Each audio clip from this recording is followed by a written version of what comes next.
During the inheritance meeting, my daughter said, "You want half the inheritance, you deserve to live with the stray dogs."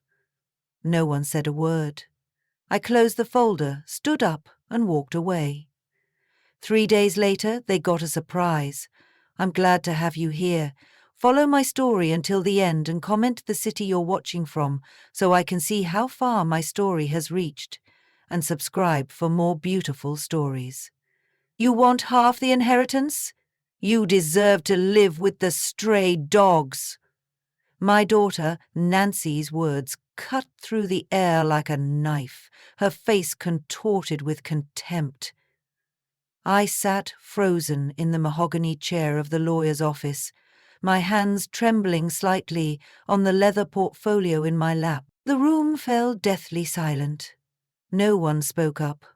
Not my son-in-law Matthew, who simply adjusted his expensive tie with manicured fingers. Not the family lawyer, Mr. Patterson, who suddenly found his paperwork fascinating. Not even my sister-in-law, Judith, who had always claimed to love me like a sister. Their silence spoke volumes. I looked at Nancy's face, my only child, and searched for any trace of the little girl who once crawled into my bed during thunderstorms. Instead, I saw only coldness in her eyes, the same blue eyes she inherited from her father.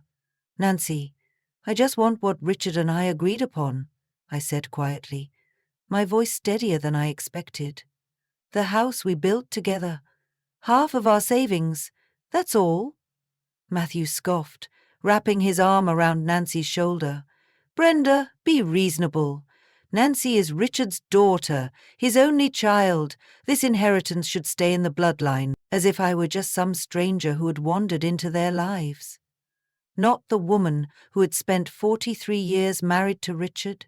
Not the woman who had worked 2 jobs to put Nancy through medical school. Not the mother who had sacrificed everything. I closed the portfolio slowly, gathering the dignity I had left.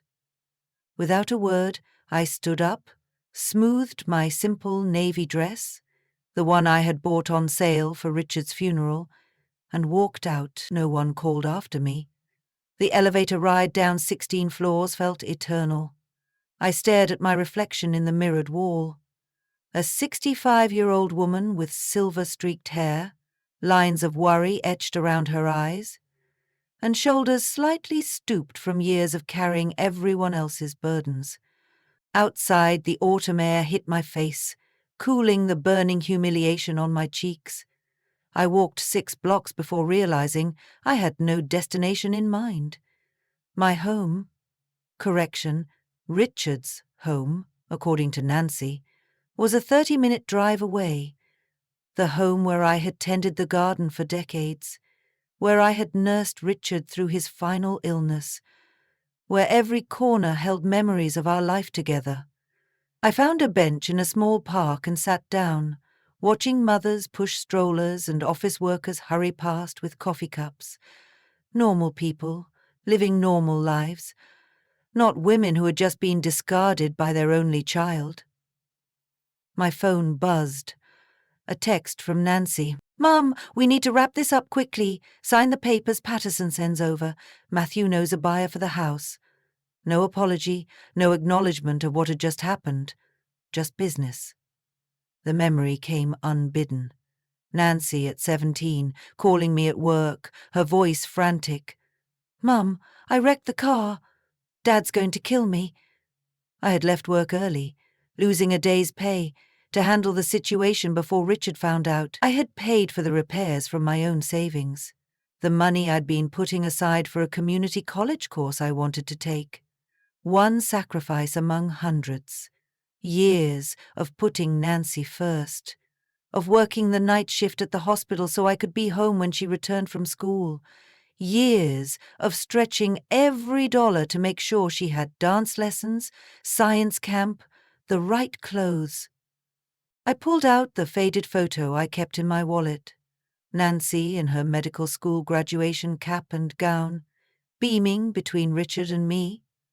"I couldn't have done it without you guys," she had said that day, squeezing my hand.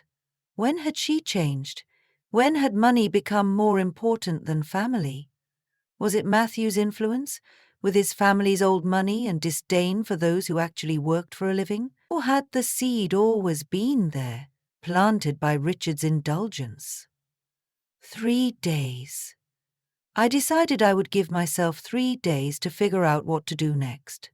3 days to accept that the daughter I raised now thought I deserved to live with stray dogs, rather than receive my fair share of the life Richard and I had built together. I rose from the bench, suddenly aware of the curious glances from passers-by. An old woman crying in public. How undignified. Richard always hated public displays of emotion. My phone buzzed again. Matthew this time. Matthew's upset. Sign the papers, Brenda. Don't make this harder than it needs to be. I turned off my phone and slipped it into my purse. Then I walked to the bus stop, calculating how much money I had in my personal account, the one Richard didn't know about, the one where I'd been putting small amounts away for years. Not much, but enough for a small apartment. Perhaps enough to start over. At 65. What Nancy and Matthew didn't know, what no one knew, was that I had my own surprise waiting, one that would change everything in exactly 3 days. My small apartment felt emptier than usual that night. I'd rented it 6 months ago, after Richard's diagnosis, when the tension with Nancy and Matthew had become unbearable. Just temporary, I had told myself then, until Richard gets better. But Richard never got better. I made myself a cup of chamomile tea and sat by the window, watching the streetlights flicker on. The building was modest but clean, mostly occupied by retirees and young singles just starting out. No one asked questions here. No one knew I was Richard Harrington's widow. The Richard Harrington who had built one of the most successful local construction companies in Ohio before selling it 5 years ago. The tea grew cold as I pulled out a weathered shoebox from under my bed. Inside were fragments of a life Nancy knew nothing about. Photos, letters, and documents I had kept hidden for decades. There was Richard and me on our wedding day, both just 22, full of dreams. I traced my finger over his handsome face, remembering how dazzled I had been by his charisma, his ambition. I had been working as a nurse when we met, but Richard insisted I stop after Nancy was born. "My wife doesn't need to work," he'd proclaimed proudly to everyone. What no one knew was how quickly his pride turned to control. I found the photo from NY's 5th birthday, her beaming at the camera, showing off the beautiful doll Richard had bought her. What the picture didn't show was the argument the night before, when I had suggested the doll was too expensive. It didn't show the bruise on my arm, carefully covered by a cardigan. "You always were good at hiding things, Brenda," I whispered to myself. The phone rang, startling me. Nancy's name flashed on the screen. I let it go to voicemail, then listened immediately. "Mom, this is ridiculous. You can't just walk out of a meeting like that. It's embarrassing." Her voice was tight with annoyance. "Call me back. We need to sort this out before you make things worse." Make things worse? I almost laughed. What could be worse than being told by your only child that you deserve to live with stray dogs? I put the phone down and pulled out another photo. Nancy at her wedding 5 years ago. She looked radiant, but I remembered the tension behind the scenes.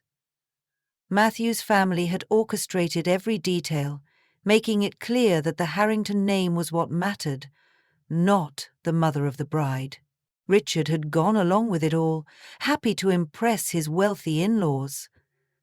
My role had been reduced to smiling quietly and writing checks.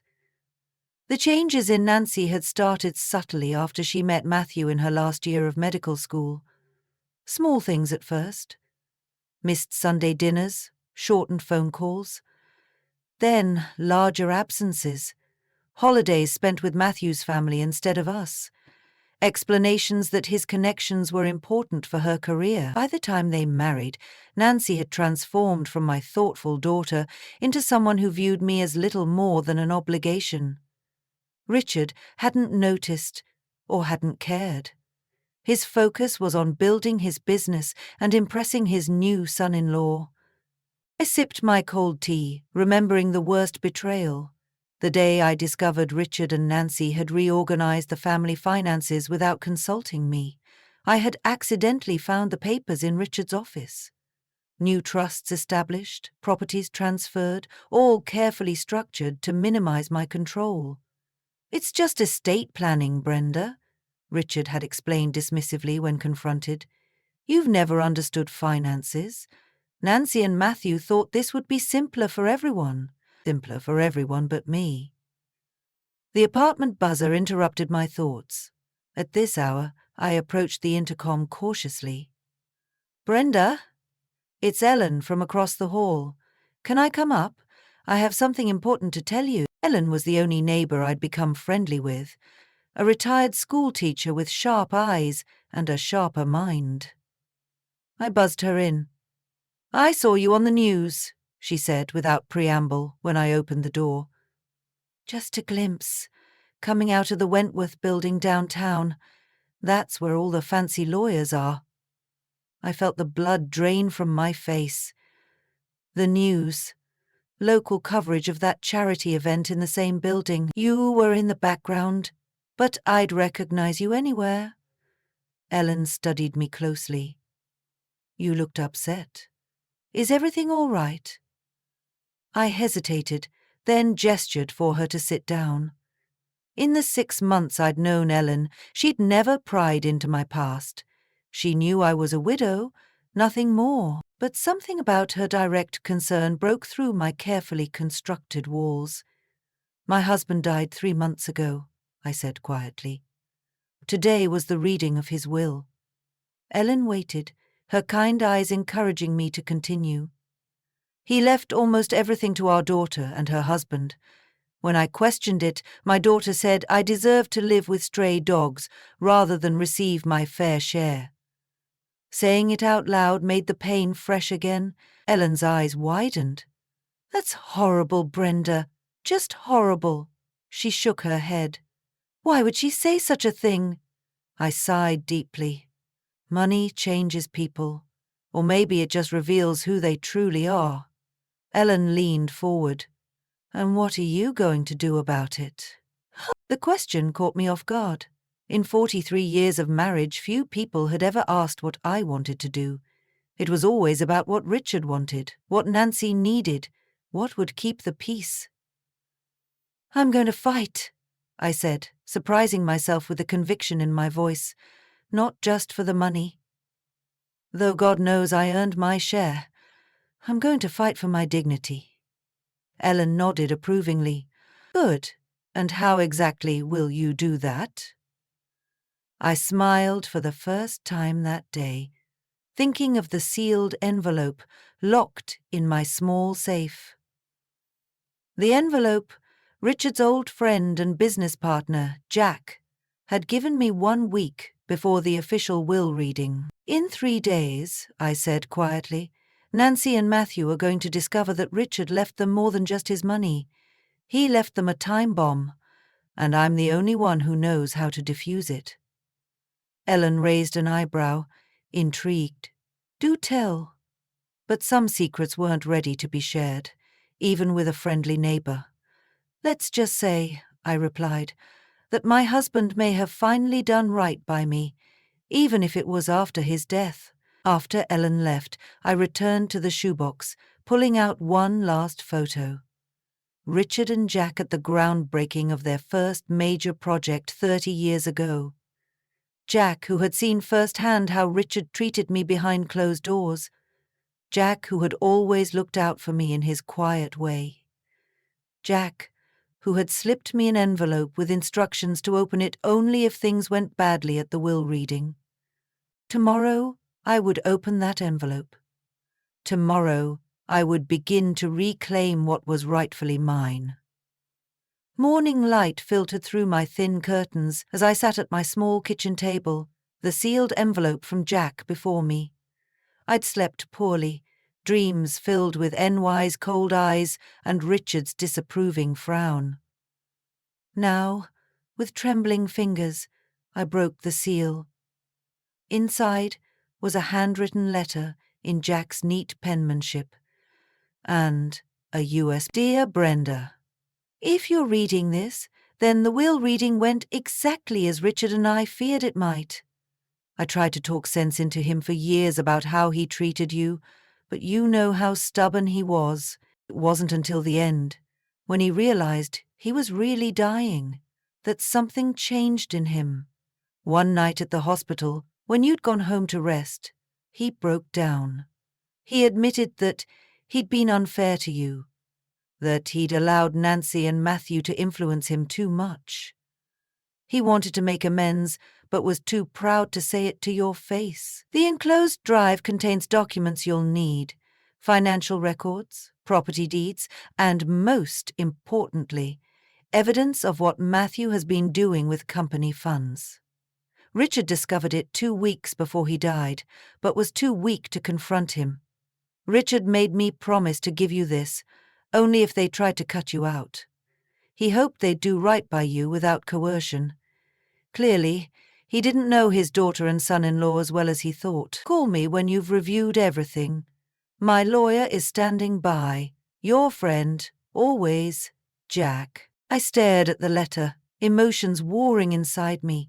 Anger that Richard had waited until his deathbed to acknowledge decades of mistreatment, relief that I wasn't as alone as I'd thought, and a strange, simmering anticipation at what the USB drive might contain. My ancient laptop whirred to life, protesting as I inserted the drive. The first folder contained property deeds, including one I didn't recognize, for a lake house in Michigan. Richard had bought it 3 years ago without telling me.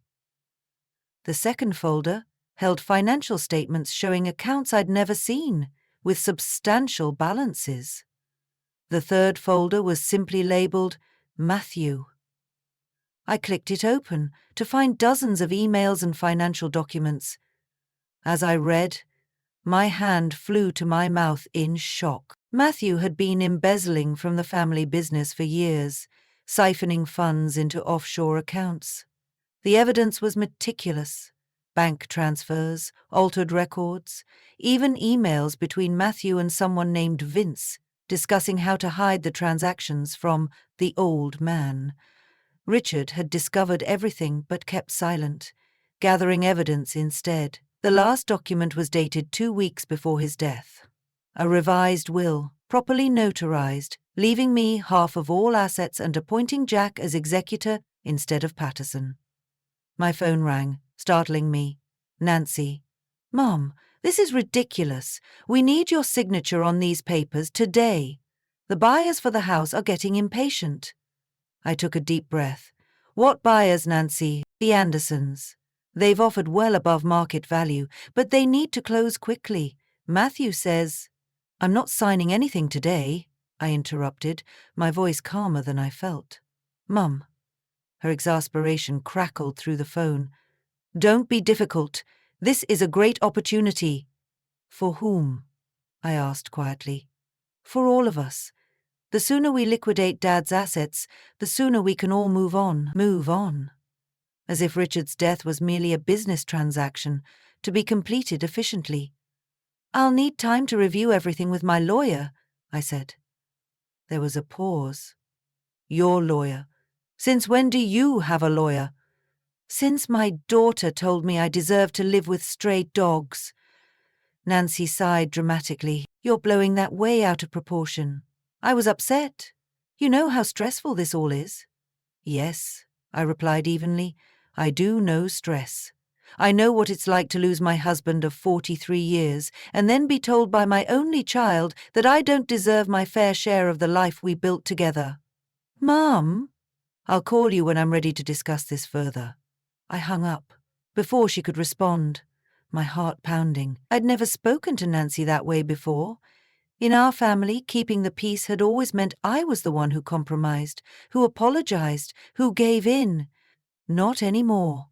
I called Jack immediately. "You've seen it all?" he asked after I explained. Yes. I had no idea about any of it. The lake house, the accounts. Matthew. Jack's voice hardened. Richard suspected Matthew was stealing for nearly a year. He hired a private investigator to gather evidence. Why didn't he confront him? Or tell me? Pride, Brenda. He couldn't admit he'd been so wrong about Matthew, that he'd let him take control of so much, and he was worried about what it would do to Nancy. Always protecting Nancy, even from the consequences of her own choices. It was a pattern I recognized all too well. "What should I do now?" I asked. "Meet me at my office at 2. Bring the drive. My lawyer will be there." Jack paused. "Brenda, you should know Matthew's in deep trouble. Beyond the embezzlement, the investments he made with that money, they're failing. Spectacularly. Word on the street is he's desperate for cash." That explained the rush to sell the house. It wasn't just greed, it was desperation. I spent the next hour making copies of everything on the drive, then dressed carefully in my best outfit. A simple navy pantsuit I'd bought for job interviews after Richard first got sick, before Nancy and Matthew convinced me I wasn't needed at the company. As I locked my apartment door, Ellen emerged from her. "You look different today," she observed. "More formidable." I smiled. "I feel different." "Did you open that envelope you mentioned?" I did, and her eyes twinkled with curiosity. "And I've discovered that even after 43 years of marriage, my husband could still surprise me." I checked my watch. "I'm sorry, I have to go. I'm meeting with a lawyer." Ellen patted my arm. "Go get him, Brenda." As I walked to my car, my phone buzzed with a text from Nancy. "Matthew's talking to Patterson about having you declared incompetent to make financial decisions. Don't make this harder than it needs to be." A threat, plain and simple. 6 months ago it would have devastated me, sent me spiraling into anxiety and self-doubt. Today, it only strengthened my resolve. They had no idea what was coming. Jack's office felt like stepping into another world, all gleaming wood and glass, with views of the city skyline, so different from the small construction trailer where he and Richard had started their business 40 years ago. I'd brought them sandwiches in that trailer, helped with paperwork during those early, struggling years. "Brenda." Jack rose from behind his desk, his weathered face breaking into a warm smile. He looked older than his 67 years, grief having carved new lines around his eyes. He'd lost his best friend, and I'd lost a husband who had been both my protector and my jailer. "This is Diane Levinson," Jack said, indicating an elegant woman in a crisp suit, best lawyer in the state and a pit bull in negotiations. Diane's handshake was firm. "Mrs. Harrington, I've reviewed the documents Jack shared. You have a very strong position." We spent the next hour discussing strategy. The revised will, properly executed and notarized, superseded the one Patterson had presented. The evidence against Matthew was damning. With Jack as the newly appointed executor, we could immediately freeze the assets Nancy and Matthew were trying to liquidate. "What about the threat to have me declared incompetent?" I asked. Diane smiled thinly. "Let them try. I'd love to see them explain to a judge why a woman who independently managed household finances for decades suddenly became incompetent, right when they want to sell off assets without her consent." My phone buzzed repeatedly during our meeting. Nancy, Matthew, even Patterson. I ignored them all. "You should prepare yourself," Diane warned as our meeting concluded. "Once we file these papers, things will get ugly. Nancy and Matthew won't give up easily." "I've lived with ugly for a long time," I replied. "At least now it will be out in the open." "Jack, walked me to my car. Richard really did love you, Brenda, in his own broken way. This doesn't make up for everything, but it was his attempt at making things right. I nodded, not trusting myself to speak. What do you say about a man who hurt you for decades, then tried to protect you after he was gone? When I arrived home, a sleek black Mercedes was parked outside my building. Matthew's car.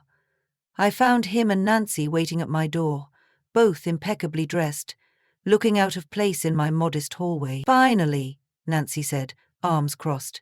"We've been waiting for over an hour."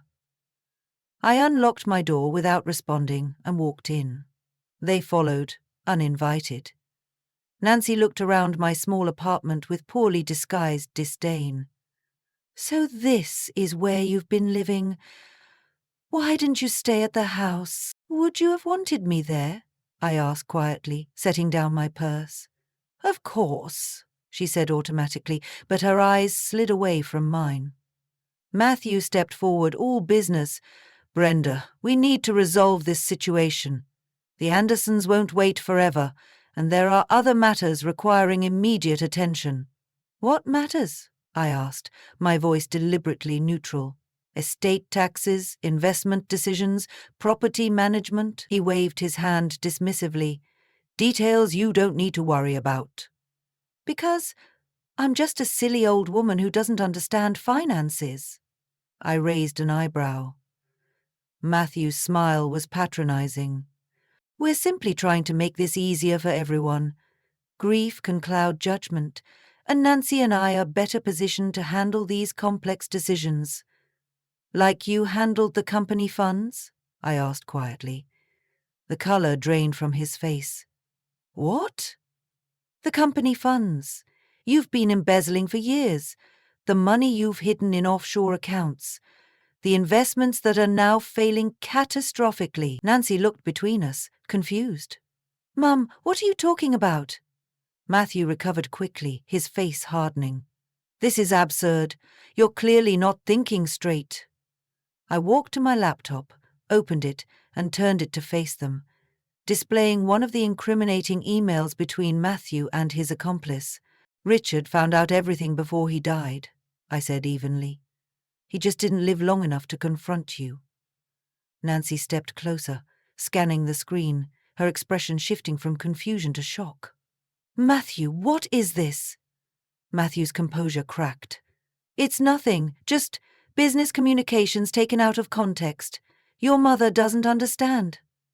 "I understand perfectly," I interrupted, "and so did Richard. That's why he changed his will 2 weeks before he died." I handed Nancy a copy of the revised will. Her hands trembled as she read it. "This can't be legal," she whispered. "It's completely legal," I said. "Properly witnessed and notarized. Jack is the executor now, not Patterson, and half of everything belongs to me." Matthew lunged for the papers. "Let me see that." Nancy pulled back, still reading, her face growing paler. "Dad left you the lake house. I didn't even know we had a lake house." "There's a lot you don't know," I said gently. "A lot Richard kept from both of us." Matthew paced the small room like a caged animal. "This is a trick. Jack has always resented me. He planted this evidence." "The evidence came from Richard," I said, "and it's all ready with the district attorney's office." Matthew froze. "You're bluffing." "Am I?" I held his gaze steadily. Nancy sank onto my sofa, the papers clutched in her hand. "Matthew, just tell me it isn't true." His silence was answer enough. "Get out," I said to Matthew, my voice quiet but firm. "Nancy and I need to talk." "Nancy comes with me!" he snapped, grabbing her arm. She jerked away. "Don't touch me. I need to understand what's happening." Matthew's face contorted with rage. "You stupid, ungrateful—" He caught himself, visibly struggling for control. "Fine. Talk to your mother. See if I care. But remember who supported your lifestyle all these years while she was working as a nurse." The door slammed behind him, leaving a ringing silence. Nancy stared at the papers in her hands. "Is it true? All of it?" "Yes. And Dad knew before he died," I nodded. "He left all the evidence with Jack, with instructions to give it to me only if you and Matthew tried to cut me out." Tears filled her eyes. "I didn't know, Mom. About the embezzlement. About any of it." "I believe you," I said, and I did. Nancy had changed, but I didn't think she was capable of that level of deception. Why didn't you tell me how bad things were with Dad all those years? I sighed, suddenly feeling every one of my 65 years. I wanted to protect you, and I was ashamed. Admitting how he treated me meant admitting I stayed with a man who didn't respect me. Nancy's tears spilled over. "And now I've become just like him, haven't I? Treating you like you don't matter. God, Mum, what I said at the lawyer's office, the apology I'd waited for hung in the air between us, unspoken but present. We have a lot to talk about," I said, neither accepting nor rejecting her implied remorse. "But first, we need to deal with Matthew. He won't go quietly, especially now that he knows we have evidence against him." Nancy straightened, wiping her tears. "What do we do?" For the first time in years, she was looking to me for guidance, rather than judgment. It felt like a tiny crack in a wall that had seemed impenetrable. "We call Jack," I said, reaching for my phone, "and then we prepare for battle." The next 48 hours passed in a blur of legal meetings and painful revelations. Jack's team moved swiftly to secure the assets, while Diane filed the necessary paperwork to validate Richard's updated will. Matthew had disappeared, his clothes gone from the house, his personal accounts emptied. Nancy had moved back to the family home, shell-shocked and silent. When I hadn't heard from her for a day, I drove to the house. My house, according to the revised will. It felt strange to use my key, to walk through the front door of the home I'd left 6 months ago. Everything looked the same. The antique grandfather clock in the foyer, the family photos arranged carefully on the mantel, the expensive furniture Richard had insisted on buying to impress his clients. "Nancy?" I called, my voice echoing in the stillness. I found her in Richard's study, surrounded by open boxes and scattered papers. Her hair was pulled back in a messy ponytail, her eyes red-rimmed from crying. "I've been going through Dad's things," she said without looking up, "trying to understand who he really was, who any of us are." I sat in the leather chair across from her, watching as she methodically sorted through decades of Richard's life. Birth certificates, insurance policies, old photos, business contracts. "I found these," she said finally, pushing a stack of letters toward me. They were hidden in a compartment in his desk.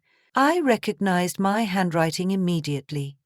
Letters I had written to Richard during our courtship and early marriage, full of hope, dreams, and love. Letters I thought he had discarded years ago. "He kept them all," Nancy said quietly. "Every single one." My hands trembled as I touched the faded paper. "I didn't think he cared that much." "There's more." Nancy hesitated, then handed me a leather-bound journal. "His private diary. I probably shouldn't have read it, but—" She shrugged helplessly. I opened it to a page marked with a faded ribbon. Richard's bold handwriting filled the page. March 15, 2016. "The doctors say it's cancer, stage 4. I've got maybe a year, probably less. Haven't told Brenda or Nancy yet. Need time to put things in order first. Looking back on my life, I've built something significant. A successful business, a beautiful home, financial security. But at what cost? Brenda deserved better than the man I became. So focused on success that I forgot what really mattered. Jack was right. All these years I treated her like an employee rather than a partner. I let Nancy and Matthew push her aside because it was easier than standing up to them. I've been a coward in ways that would shock anyone who knows me, only in business. I turned the page with trembling fingers. April 3rd, 2016. Told Brenda about the diagnosis today. No tears, just that quiet strength she's always had. Said she'd be with me every step of the way. After everything I've put her through, she still stands by me. I don't deserve her loyalty. Matthew came by later, already talking about reorganizing the company, selling assets. Something doesn't feel right about his eagerness. Need to watch him carefully. Nancy watched me read, her expression unreadable. "Keep going," she urged. "There's more." I flipped through several entries, detailing Richard's suspicions about Matthew, his growing certainty that something was wrong with the company finances. Then I reached an entry that made my breath catch. May 20th, 2016.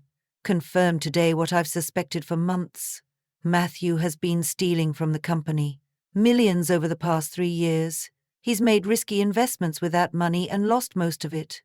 Worse, he's convinced Nancy that I'm becoming senile, that my paranoia about him is just the cancer affecting my mind. My own daughter believes I'm losing my mental faculties, rather than considering that her husband might be a thief. Have I raised her to be so blind, or has Matthew's influence changed her that completely?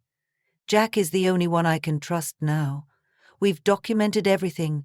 I've changed my will to protect Brenda, though I know she'll share with Nancy once the truth about Matthew comes out. Brenda always forgives too easily.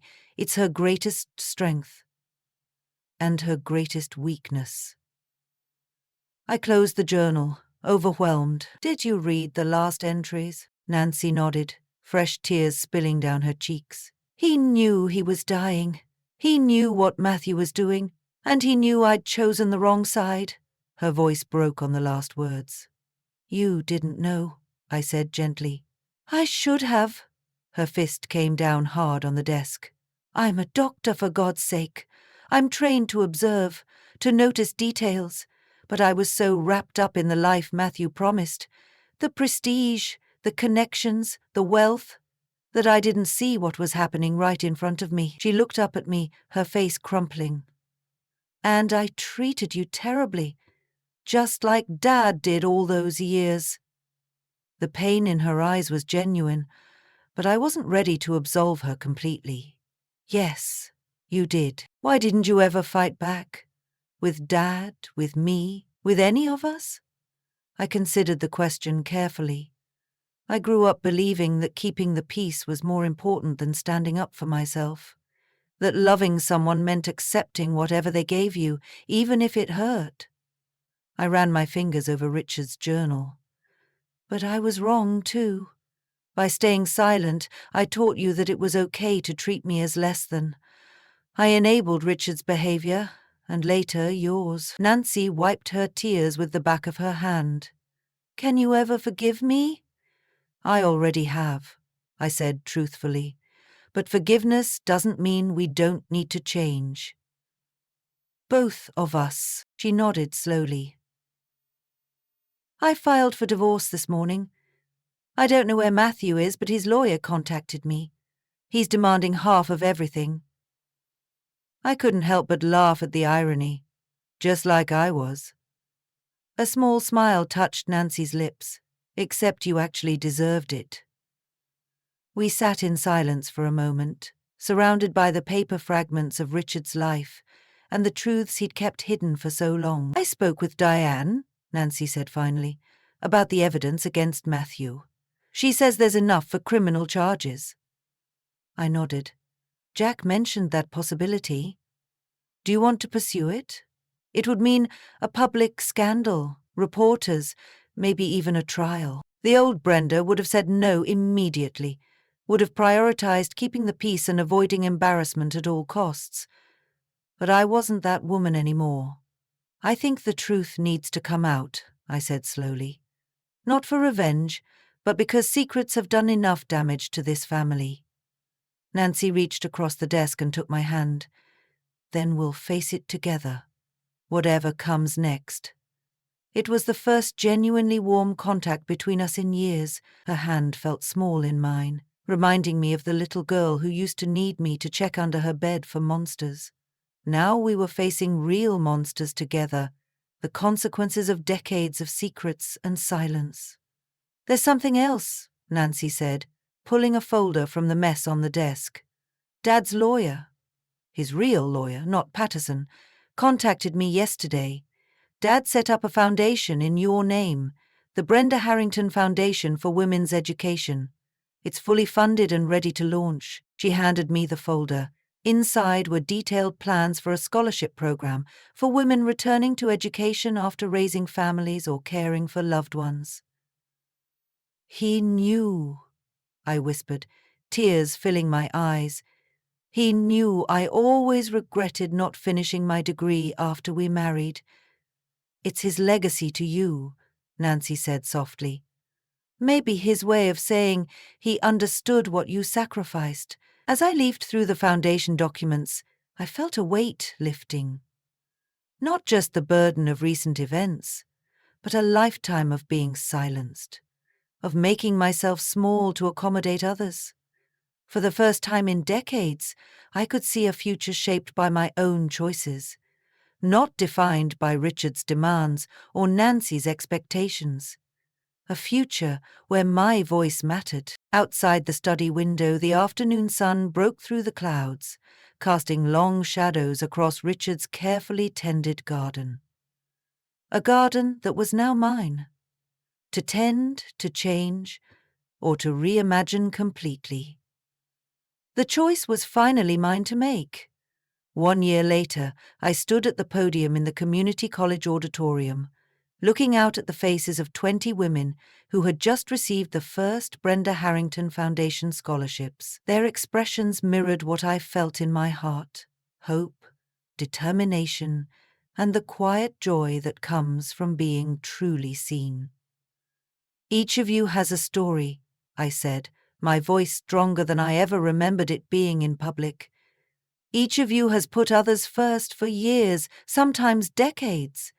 Today marks your turn to prioritize your dreams, your education, your future." In the front row, Ellen gave me a thumbs up.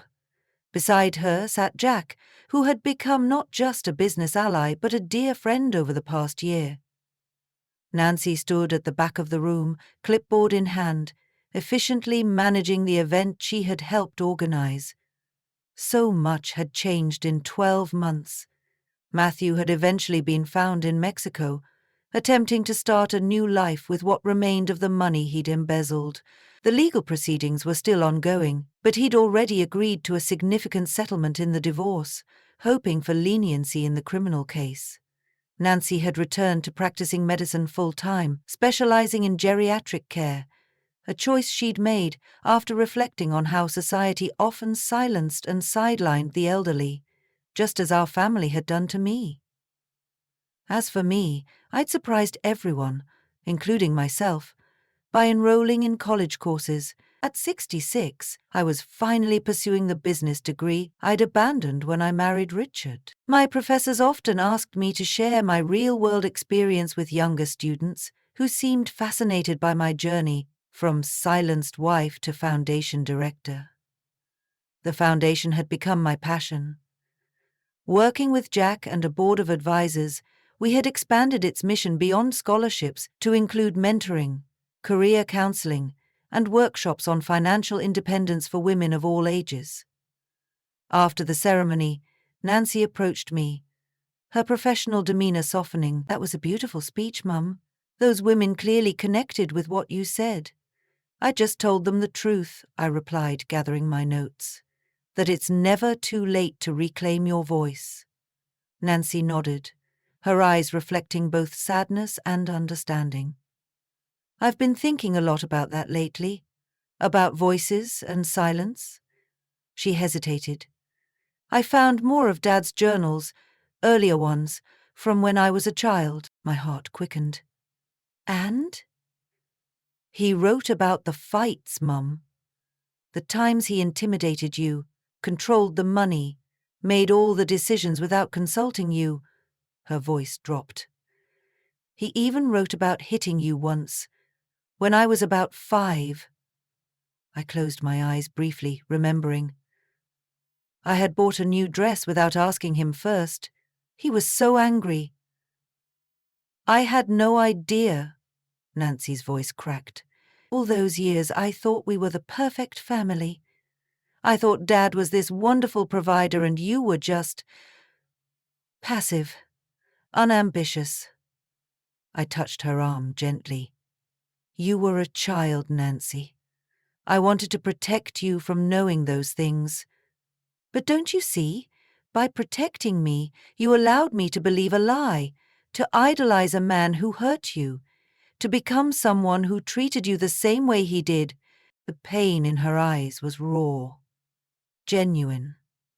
We'd had many conversations over the past year, many moments of reconciliation, but this felt different, deeper, more honest.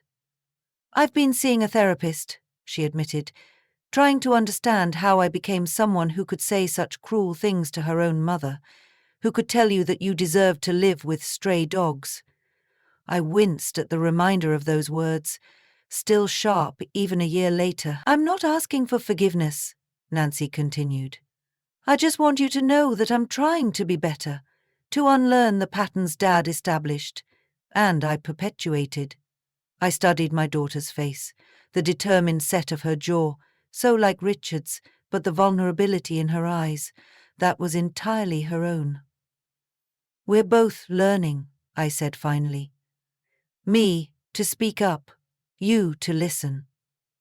It's progress, Jack approached, breaking the moment. Sorry to interrupt, but the caterers need to know where to set up.